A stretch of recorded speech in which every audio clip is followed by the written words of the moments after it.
Hello student. आज हम लोग क्लास 10th का पहला चैप्टर पढ़ रहे हैं। उसमें आज हम लोग तीसरा लेक्चर स्टार्ट करने जा रहे हैं। जैसा कि हमने पहले और दूसरे लेक्चर में बात किया था, रासायनिक अभिक्रिया क्या होती है, रासायनिक अभिक्रिया की पहचान करना बताया। उसके बाद समीकरण के बारे में बताया था कि रासायनिक समीकरण क्या होता है। उसके बाद हम लोगों ने रासायनिक समीकरण को संतुलित करना सीखा था। उसके बाद हम लोग आज थोड़ी सी बातें क्लास 9th की करते हैं, जिसमें हम लोग फार्मूला वगैरह बनाना सीखते हैं। उसके बाद फिर हम एनसीईआरटी में कुछ क्वेश्चन दिए हुए हैं, उस क्वेश्चन को हम लोग करेंगे। फिर आगे रासायनिक अभिक्रियाओं के प्रकार के बारे में पढ़ेंगे। ठीक है, मैं आप लोगों को कुछ यहाँ मूलक के बारे में लिख रहा हूँ, अर्थात धनायन और ऋणायन दोनों प्रकार के मूलक लिख रहा हूँ, और उसमें आपको फार्मूला बनाना सिखा रहा हूँ। ठीक है, ध्यान दीजिए। कुछ अगर बात करें धनायन मूलक, या हम लोग यहां लिखते हैं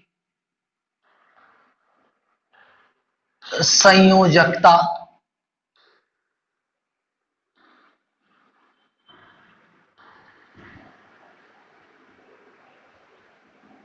और एक तरफ लिखते हैं प्रतीक,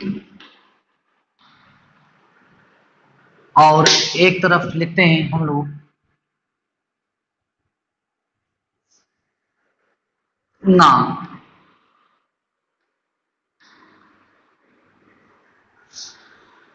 सबसे पहले हम लोग धनायनिक मूलक के बारे में बात करने जा रहे हैं। सबसे पहले एक संयोजी का मतलब होता है जिनके ऊपर सिर्फ एक धनायन आता है।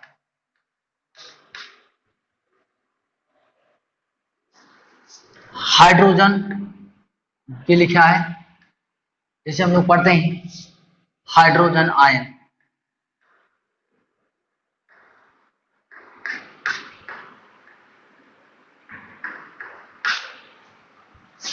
उसके बाद लिख सकते हैं Na+, नाम होता है सोडियम आयन, या सोडियम धनायन भी बोल सकते हैं, या हम लोग संज्ञा के अनुसार से सोडियम आयन।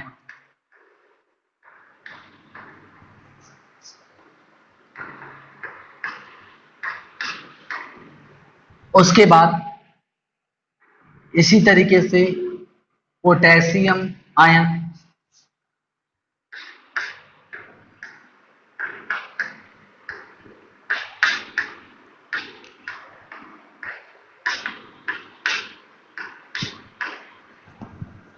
फिर से होता है NH4+, इसे हम लोग बोलते हैं अमोनियम आयन।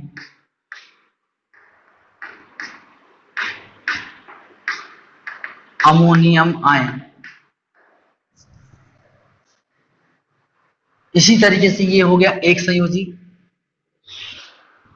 फिर बात करते हैं, कुछ ऐसे भी होते हैं जो दो ही संयोजी होते हैं।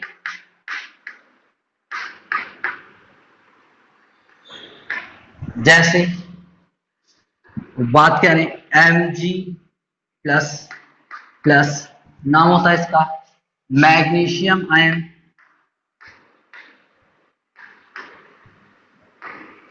मैग्नीशियम आयन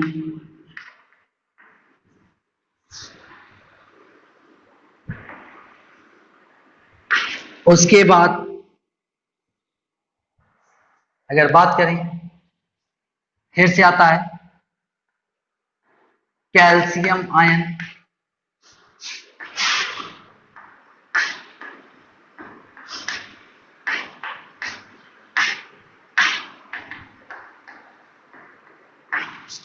उसके बाद इसी तरीके से बेरियम आयन।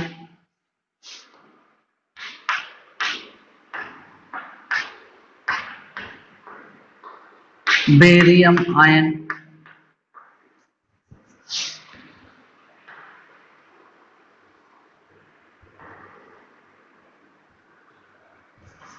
तो ये हो गया magnesium ion, calcium ion, barium ion. ये ऐसे हैं जिनके ऊपर सिर्फ दो धन आयन आते हैं।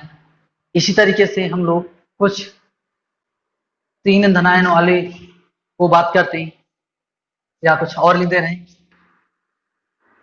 एफ आयरन के ऊपर अगर दो चार्ज होता है, इसे हम लोग पढ़ते हैं फेरस आयन, फेरस आयन। और अगर कॉपर के ऊपर दो धन आयन होता है, इससे हम लोग पढ़ते हैं क्यूप्रिक, क्यूप्रिक आयन। ठीक है, और जैसे जैसे जरूरत पड़ती जाएगी हम आपको और आगे की बातें।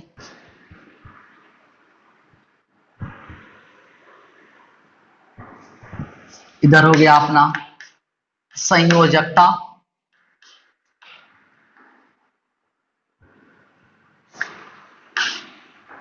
और इधर हो गया प्रतीक, ये हो गया यहां नाम। जैसे एल्यूमिनियम के ऊपर तीन धन आयन आता है, ये ऐसे हम लिख सकते हैं त्रिसंयोजी, त्रिसंयोजी में जैसे अगर एल्यूमिनियम, ये हो गया प्रतीक, ऐसे हम लोग पढ़ते हैं एल्यूमिनियम आयन। इसी तरीके से अगर बात करना चाहें, आयरन के ऊपर अगर तीन चार्ज आता है, इसे हम लोग पढ़ते हैं फेरिक आयन। ठीक है, ये तो हो गए मतलब ऐसे मूलक जिन पे सिर्फ और सिर्फ धनायन आता है, ये सब धनायनिक मूलक थे। अब हम लोग बात करने जा रहे हैं ऋणायनिक मूलक के बारे में। ऋणायनिक मूलक में देखिए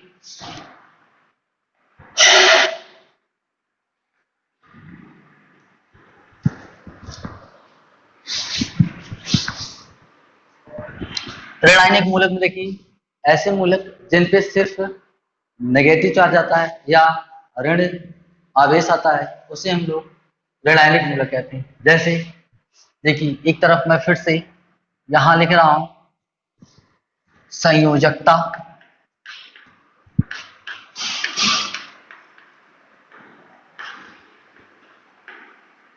और एक तरफ लिख रहा हूं प्रतीक, और एक तरफ लिख रहा हूं नाम। कुछ इस तरीके से आप इसको देखिए। एक संयोजी की बात करते हैं, एक संयोजी का मतलब होगा सिर्फ इसके ऊपर एक ही ऋणायन आएगा।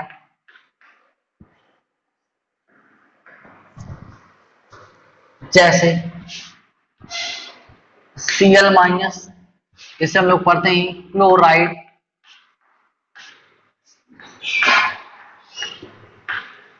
Br माइनस, इसे हम लोग पढ़ते हैं ब्रोमाइड,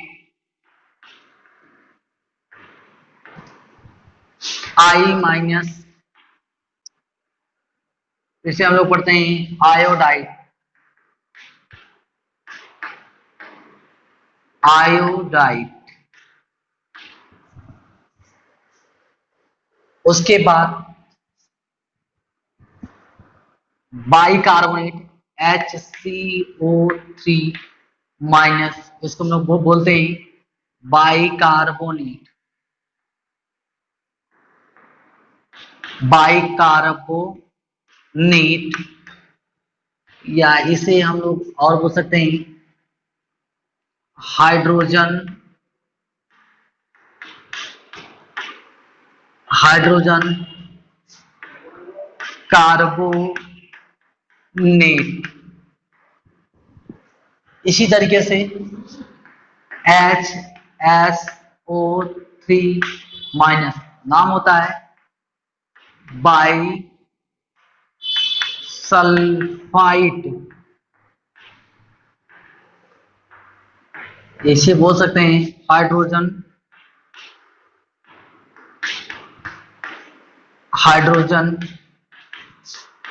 सल्फाइड। इसी तरीके से अगर लिखना चाहें HSO4 माइनस, इसको लिख सकते हैं बाई सल्फेट बाई सल्फेट, या इसे बोलते हैं हाइड्रोजन सल्फेट। उसके बाद आता है OH माइनस, नाम होता है हाइड्रा ऑक्साइड। हाइड्रा ऑक्साइड इस तरीके से। और अगर बात करें, मैं ऊपर लिख रहा हूं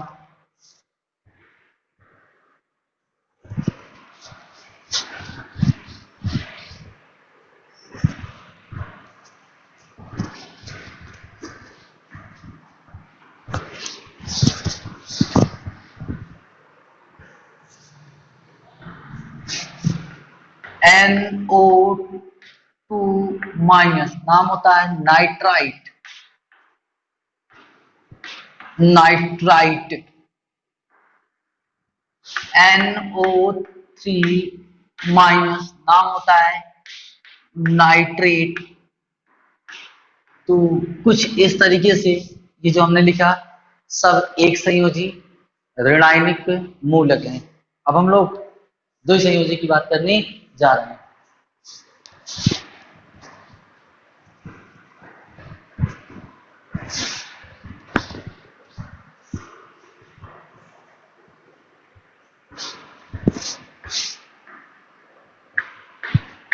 दो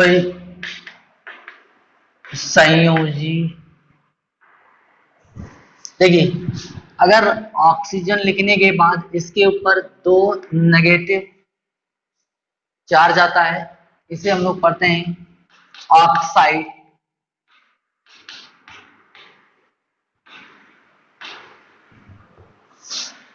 अगर हम लोग बात करें सल्फर के ऊपर माइनस का दो चार्ज आता है, इसे हम लोग पढ़ते हैं सल्फाइड।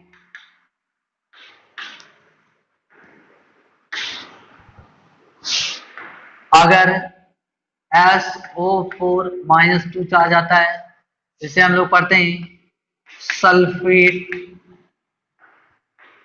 सल्फेट ऑक्साइड हो गया, सल्फाइड हो गया, सल्फेट हो गया। इसी तरीके से अगर बात करें क्रोमेट होता है CrO4 माइनस माइनस, इसे पढ़ा जाता है क्रोमेट आयन। क्रोमेट आयन, यहां भी हम लोग आयन ही लिख देंगे।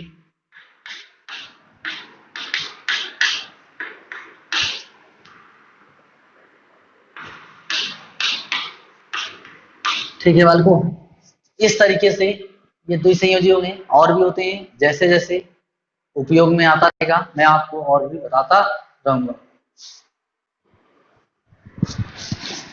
द्विसंयोजी के बाद आता है त्रिसंयोजी।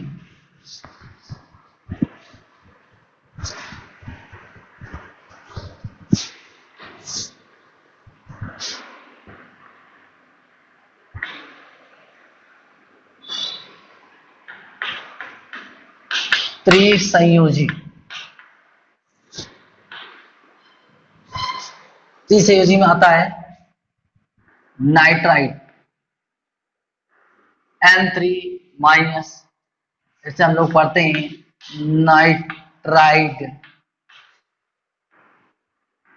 उसके बाद आता है PO4-3, नाम होता है फॉस्फेट। इस तरीके से यह द्विसंयोजी और त्रिसंयोजी धनायन एवं ऋणायन मूलकों की बात हमने कर ली। हम लोग कुछ एग्जाम्पल अर्थात सूत्र लिखने चल रहे हैं। कैसे सूत्र लिखा जाता है देखिएगा।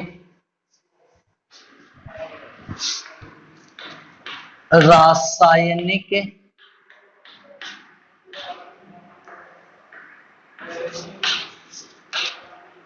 सूत्र बनाने की विधि।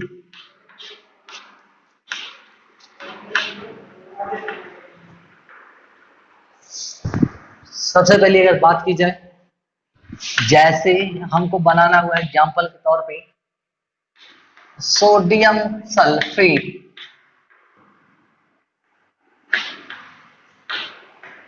Sodium sulphate.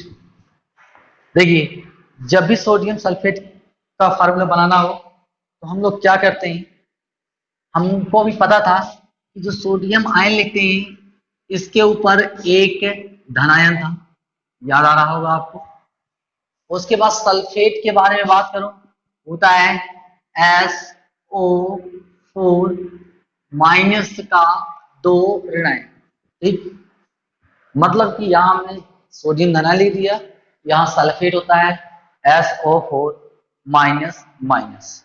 अगर बात करें, यहां हम लोग देख सकते हैं, यहां एक धनायन लिख देते हैं नीचे, यहां इस तरीके से हम लोग तिर्यक गुणा कर देते हैं।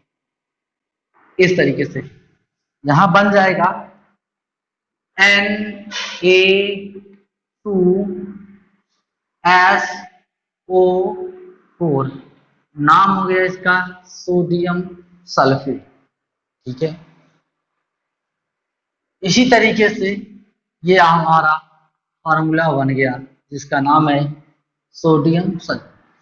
इसी तरीके से और भी एग्जांपल देखना चाहें, जैसे मन में आ रहा होगा कि बेरियम सल्फेट का फॉर्मूला बनाना है।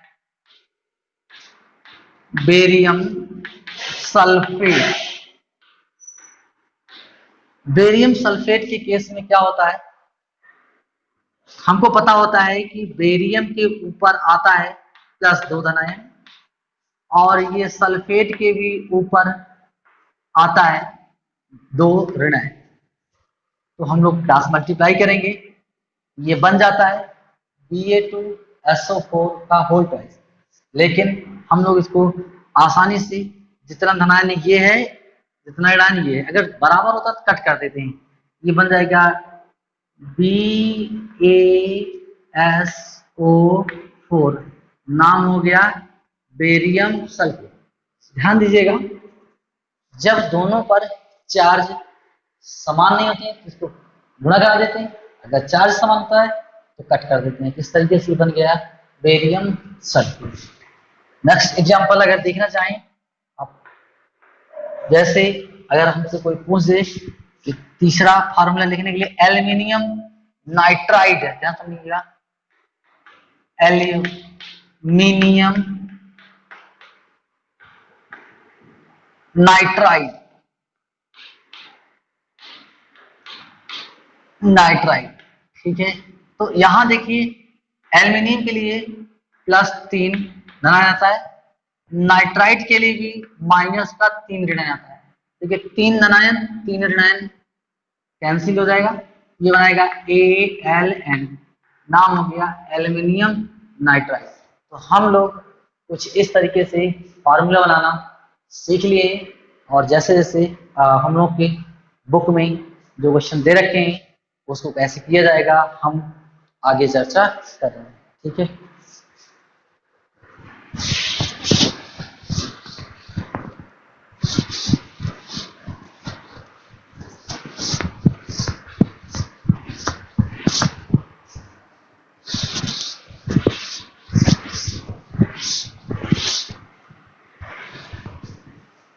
देखिए पेज नंबर 6 पे कुछ क्वेश्चन दे रखे हैं जो हम लोग डिस्कस करने चल रहे हैं।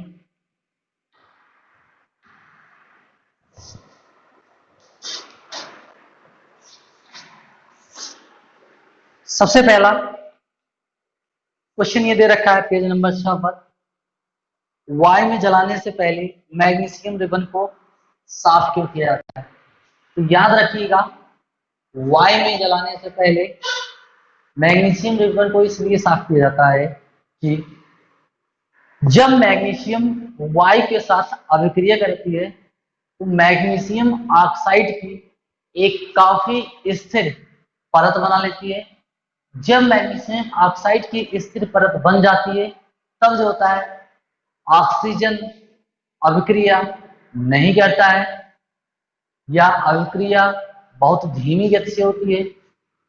इसलिए हम लोग मैग्नीशियम को रेगमाल की सहायता से उसको रगड़ देते हैं, जिससे उसकी जो परत पर मैग्नीशियम ऑक्साइड की परत बन रही होती है वह हट जाती है और फिर से अभिक्रिया शुरू हो जाती है।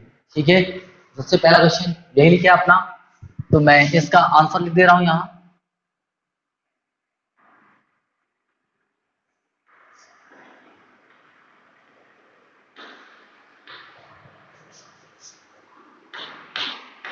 मैग्नीशियम रिबन को मैग्नीशियम रिबन को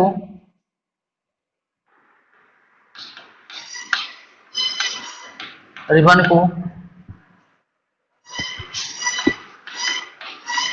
साफ किया जाता है क्योंकि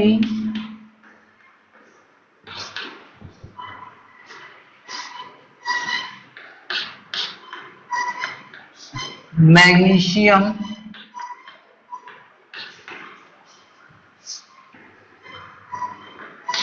वायु के संपर्क में आने से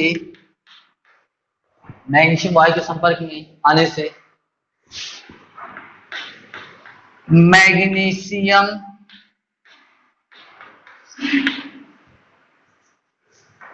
ऑक्साइड की स्थिर परत बना लेती है।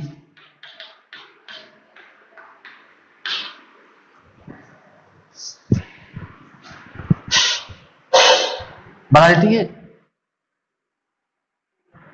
पुनः मैग्नीशियम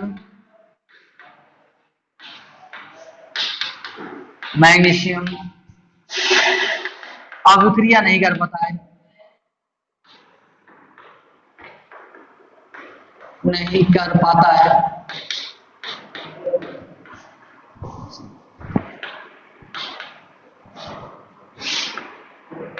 इस वजह से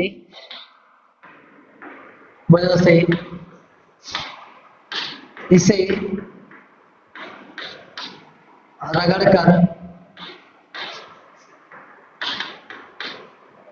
साफ किया जाता है।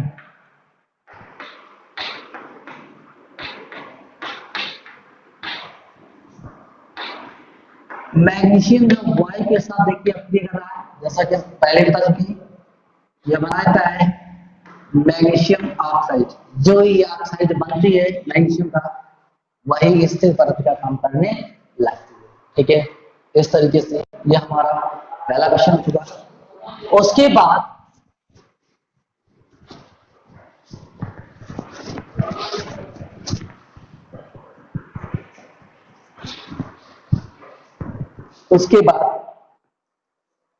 क्वेश्चन नंबर दूसरा आता है। दूसरा, निम्नलिखित रासायनिक अभिक्रियाओं के लिए संतुलित समीकरण लिखना है। फिर का रासायनिक रासायनिक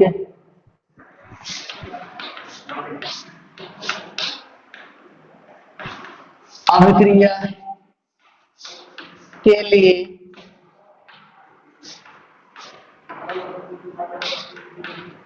संतुलित समीकरण।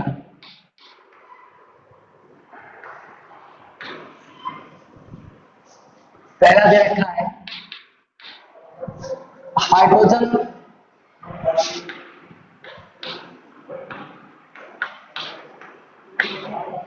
हाइड्रोजन प्लस क्लोरीन, ये दे रहा है हाइड्रोजन क्लोराइड।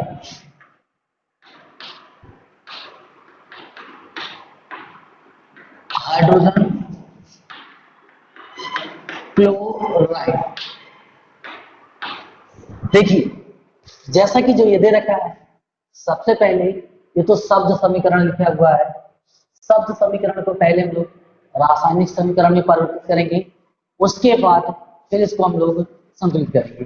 देखिए हाइड्रोजन इस तरीके से किया जाएगा H2, क्लोरीन को लोग लिखते हैं कुछ इस तरीके Cl2, ये दे रहा है हाइड्रोजन क्लोराइड HCl। हम लोग देखना है क्या दोनों तरफ परमाणु की संख्या समान है। हम लोग देख रहे हैं इधर 2 हाइड्रोजन है, इधर सिर्फ 1 है। यहाँ क्लोरीन की संख्या है, इधर क्लोरीन की संख्या 1 है। हम लोग दोनों तरफ परमाणुओं की संख्या को बराबर करना है, तो हम लोग यहाँ 2 का गुणा करा देंगे, अर्थात यहाँ ये देखो 2 हाइड्रोजन और 2 क्लोरीन, अर्थात यह हमारी अभिक्रिया जो है ये संतुलित हो गई। इसी में दूसरा क्वेश्चन दे रखा है बेरियम क्लोराइड। बेरियम क्लोराइड और अच्छा क्वेश्चन है barium chloride, barium chloride plus aluminium sulphate, aluminium sulphate ये देगा बेरियम सल्फेट,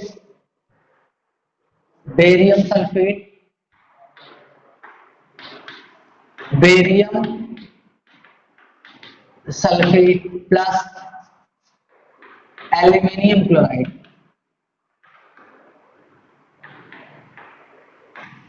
एल्यूमिनियम क्लोराइड।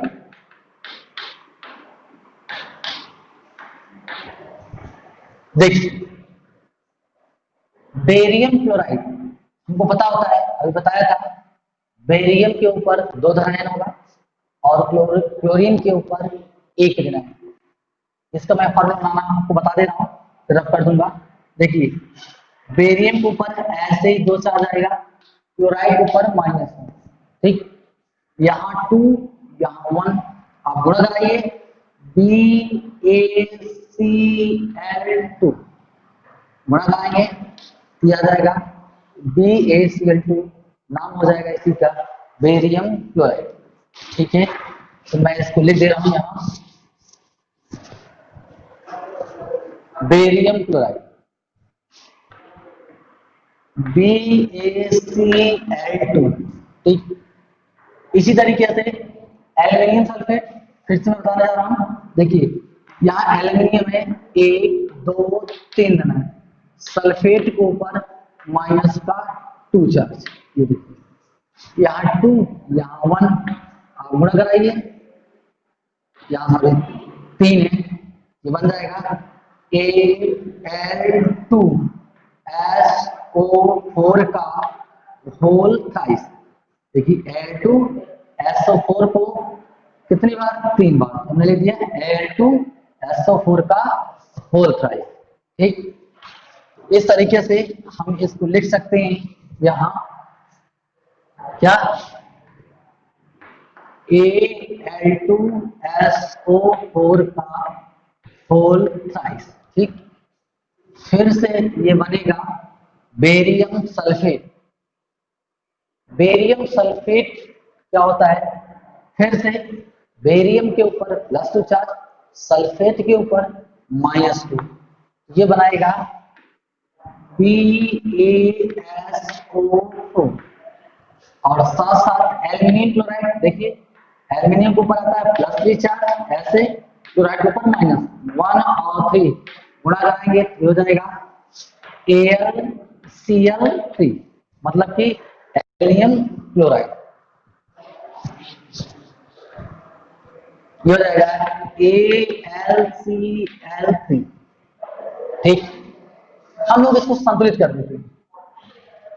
जैसा कि हम लोग देख रहे हैं, इधर एल्यूमिनियम 2 है तो इधर भी कितना होना चाहिए, 2 ही होना चाहिए, ठीक है। एल्यूमिनियम इधर भी 2। क्लोरीन देखिए 2 3 6, टोटल 6 है। और इधर भी कितना होना चाहिए, 6। ये देखिए मैं यहाँ 3 का गुणा करा दे रहा हूँ, क्लोरीन टोटल 6 हो गई। लेकिन बेरियम यहाँ 3 है और इधर भी कितना होना चाहिए, 3।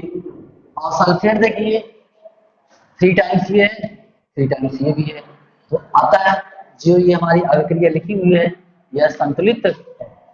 इस तरीके से यह दूसरा क्वेश्चन हो गया। अब हम लोग तीसरे क्वेश्चन पर चल रहे हैं।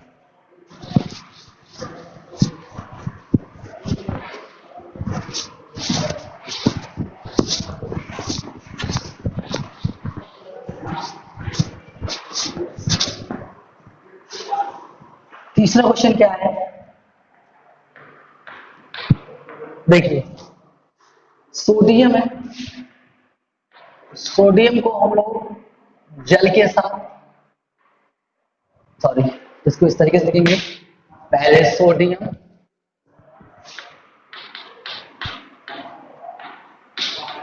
तो सोडियम जल के साथ जब अभिक्रिया करता है, ये बना रहा है सोडियम हाइड्रोक्साइड। तो सोडियम हाइड्रा ऑक्साइड और साथ साथ हाइड्रोजन गैस, या हाइड्रोजन लिखा हुआ है हाइड्रोजन, ठीक।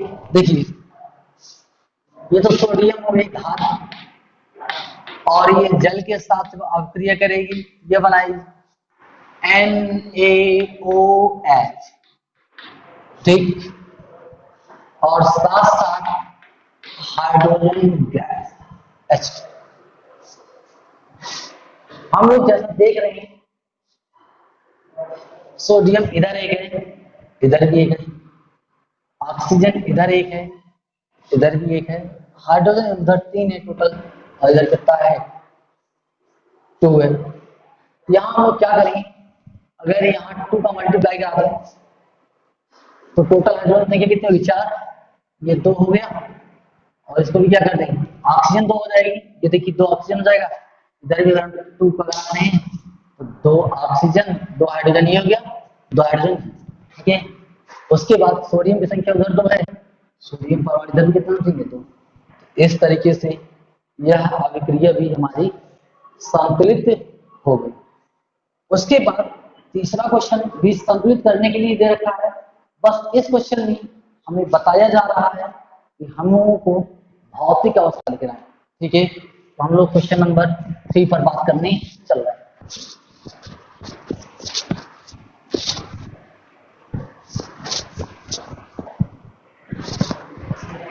क्वेश्चन नंबर 3 देखिए,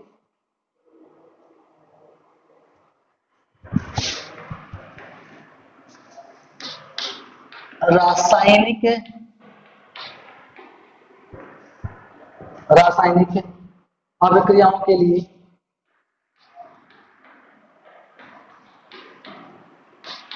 रासायनिक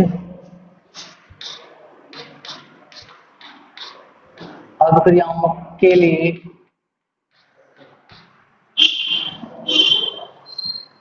उनकी अवस्था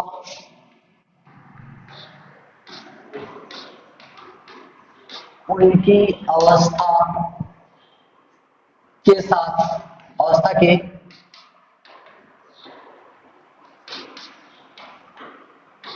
संकेतों के साथ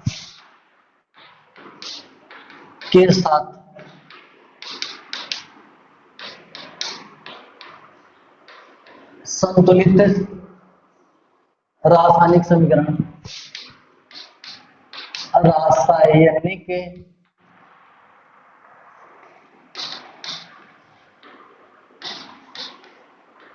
रासायनिक समीकरण लिखिए। ठीक,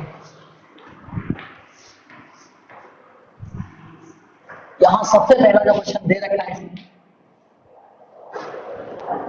क्वेश्चन ये बोल रहा है जल में बेरियम क्लोराइड तथा सोडियम सल्फेट के विलयन अभिक्रिया करके सोडियम क्लोराइड का विलयन तथा आघूलन से बेरियम सल्फेट का अवक्षेप बनाते हैं।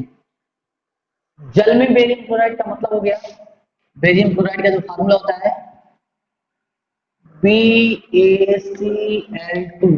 जल का मतलब हो गया, बताया था aqueous, AQ लिखा जाता है उसके लिए। उसके बाद फिर कह रहे हैं सोडियम सल्फेट Na2SO4, ये भी कहा जा रहा है विलयन में, मतलब कि जल में। जल के लिए हम लिखते हैं aqueous। बना क्या रहा है, बना रहा है यहां सोडियम क्लोराइड NaCl, ये भी इसका भी विलयन है, मतलब aqueous। और साथ साथ कह रहा है बेरियम सल्फेट का अवक्षेप BaSO4।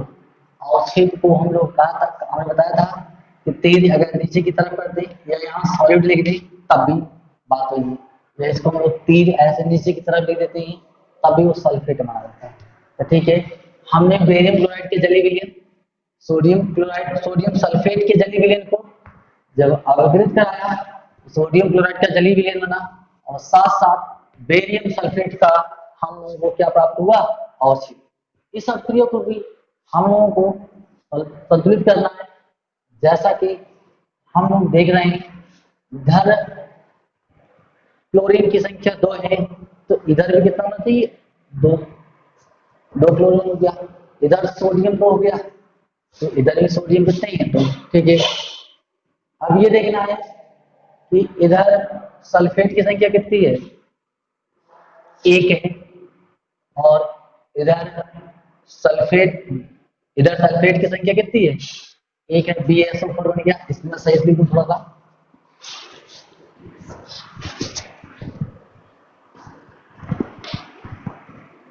BaSO4।